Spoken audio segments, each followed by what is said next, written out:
এবার নজর রাখবো আবহাওয়ার খবরে।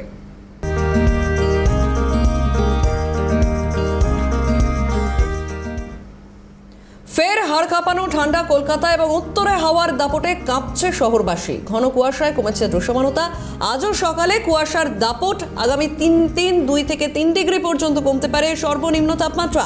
ফের 11 ডিগ্রির ঘরে নামতে পারে শহরের সর্বনিম্ন তাপমাত্রা। সরাসরি রয়েছেন আমাদের প্রতিনিধি মফিজুল ইসলাম। মফিজুল, ইতিমধ্যেই নতুন বছর এবং নতুন বছরে হাড় কাঁপানো ঠান্ডা অনুভব করছে বাঙালি এবং কলকাতার ঠান্ডা রীতিমতো জাঁকিয়ে পড়েছে। আগামী কয়েকদিনের কি পূর্বাভাস থাকবে? কতদিন ধরে চলবে এই ঠান্ডার দাপট?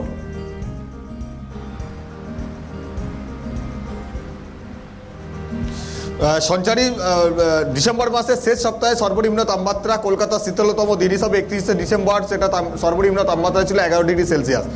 তারপরে আলিপুর আবহাওয়া দপ্তরের পূর্বাভাস ছিল যে তাপমাত্রা কিছুটা বাড়বে, ধাপে ধাপে তাপমাত্রার পারদের ঊর্ধ্বমুখী হবে। তেমনটাই কিন্তু হচ্ছে। সর্বনিম্ন তাপমাত্রার পারদ কিন্তু ক্রমশ ঊর্ধ্বমুখী। গতকালকে সর্বনিম্ন তাপমাত্রা ছিল 14 ডিগ্রি সেলসিয়াস।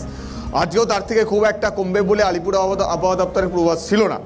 কিন্তু তারপরেও ঠান্ডা বা হাড় কাঁপানো ঠান্ডা সেটা কিন্তু কোনো অংশে কম নেই। এর মূল কারণ হিসেবে আবহাওয়াবিদরা যেটা বলছেন, উত্তরে হাওয়ার দাপট এবং কুয়াশার দাপটের কারণে হাড় কাঁপানো ঠান্ডা বা শীত সেটা কিন্তু অনুভূত হচ্ছে শহর কলকাতাতে। শহর কলকাতাতে যেমন এই শীতের প্রকোপ দেখা যাচ্ছে, তার পাশাপাশি জেলাগুলোতেও আরও বেশি কিন্তু হাড় কাঁপানো ঠান্ডা সেটা কিন্তু অনুভূত হচ্ছে। তাপমাত্রার পারদ আজকেও খুব একটা কমছে না। আগামী কালকের পর থেকে তাপমাত্রার পারদ আরও কমতে থাকবে।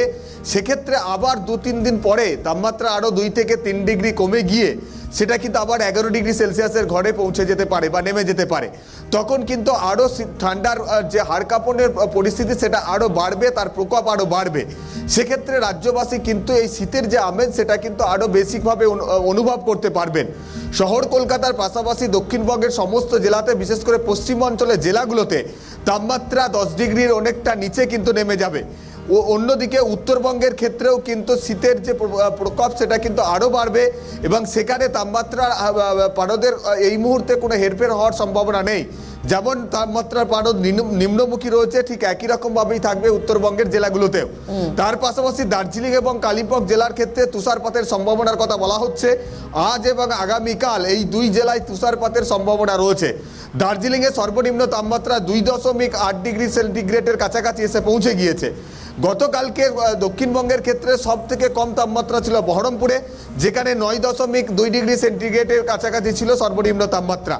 এবং এই পরিস্থিতির মধ্যে উত্তরবঙ্গে যেমন 2 জেলায় তুষারপাত, তার পাশাপাশি উত্তরবঙ্গের ক্ষেত্রে ঘন কুয়াশার সতর্কতা ব্যাপকভাবে জারি করা হয়েছে। কারণ উত্তরবঙ্গের পাহাড় পার্বত্য অঞ্চলের পাশাপাশি পার্বত্য অঞ্চল পার্শ্ববর্তী যে সমতল এরিয়া রয়েছে সেখানে যে কুয়াশার দাপট তার দৃশ্যমানতা প্রায় 50 ডিগ্রির নিচে নেমে যাবে, এমনটাও কিন্তু বলা হচ্ছে। একেবারে মফিজুল, আপাতত ধন্যবাদ তোমাকে। আমাদের সঙ্গে সরাসরি ছিলেন আমাদের প্রতিনিধি মফিজুল ইসলাম।